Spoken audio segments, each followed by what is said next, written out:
Good afternoon, everyone. David DuByne here from Mini Ice Age Conversations Podcast and Adapt2030.tv on Roku. Living on the extreme greed end of the fear and greed index, Citibank warning 100% possibility of loss based on the last 50 years of euphoria indices.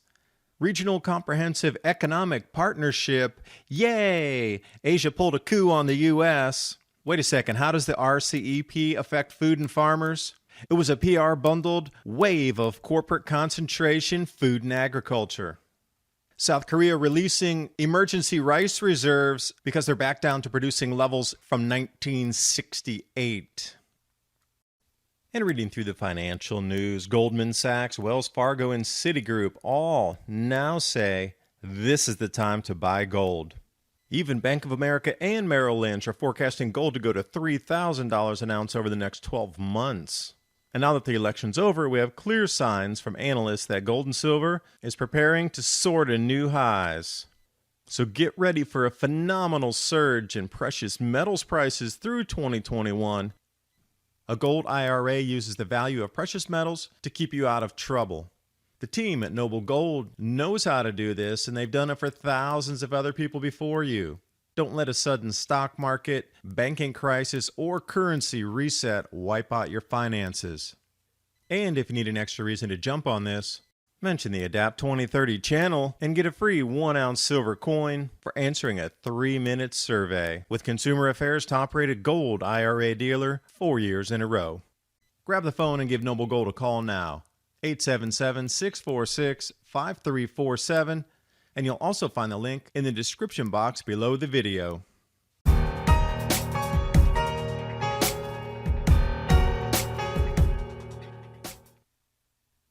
Let's talk about repeating cycles here, euphoria and panic. Taking you back to 1987, those of you 50 years or older have been through a few of these ups and downs, and the charts speak for themselves.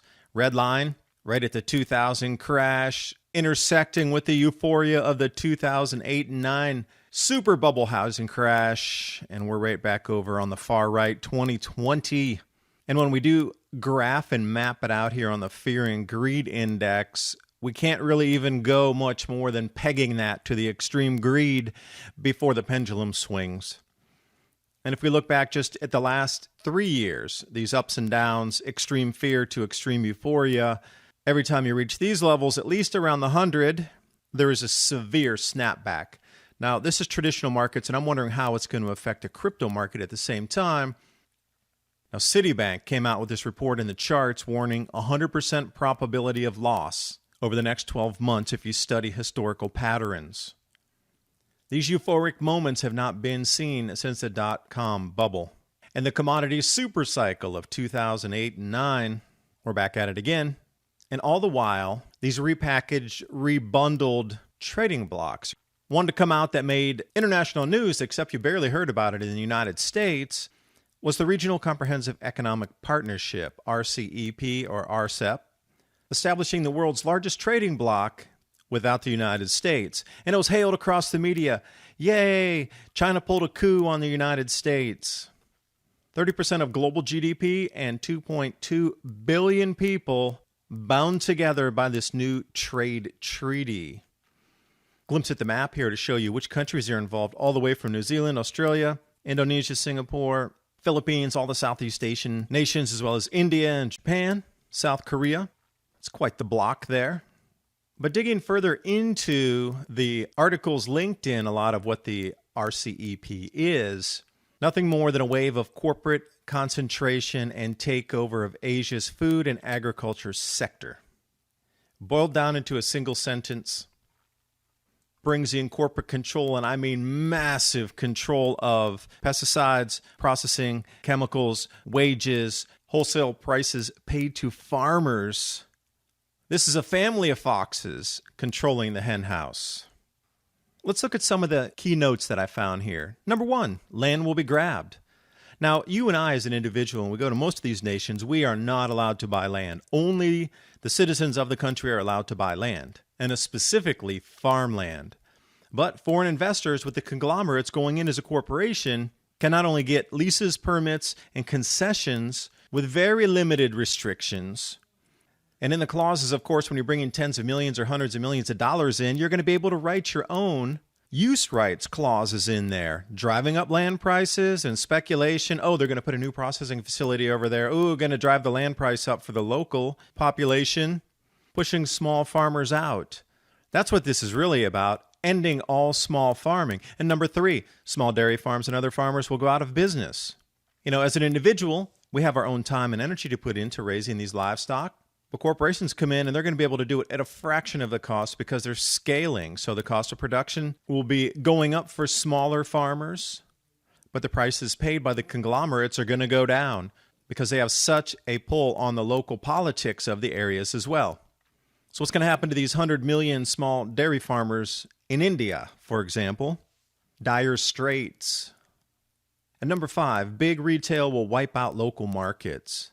So what they're already projecting is that they're going to have a pipeline of food through a computer-integrated communication technology multi-brand retail system.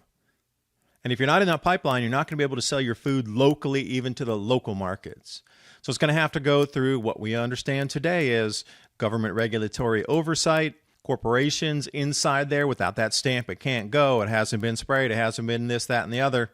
But look at the giants that are involved in it, 7-Eleven, Aeon, and everywhere from Japan to Southeast Asia, pushing this ICT farming. They talk about it strengthening food security, food safety, but it's just another way to drive small farmers out of business.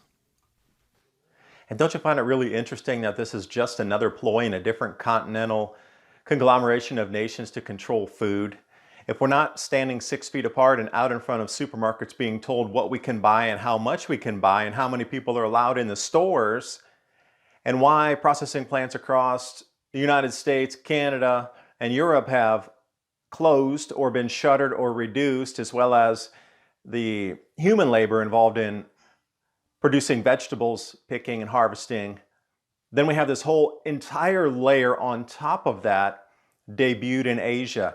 So what is about this grand solar minimum intensification right at this point in time in human history, when all these controls of food are suddenly layered on top of us in a single year? Do you think that's a coincidence, or do you think it's more about controlling the food supply when there's not going to be enough? Because I really believe marching forward from this year, the crop yields that were going to be available for us as a human, conglomerated civilization on this planet is going to be less and less. If you only have enough food for 7 billion people and there are 8 billion, everybody's still going to want it, but you're going to have to tightly control it, ration it, put it out in the certain food distribution points, protect the production of it, the delivery of it, and only the best of the citizens will get it.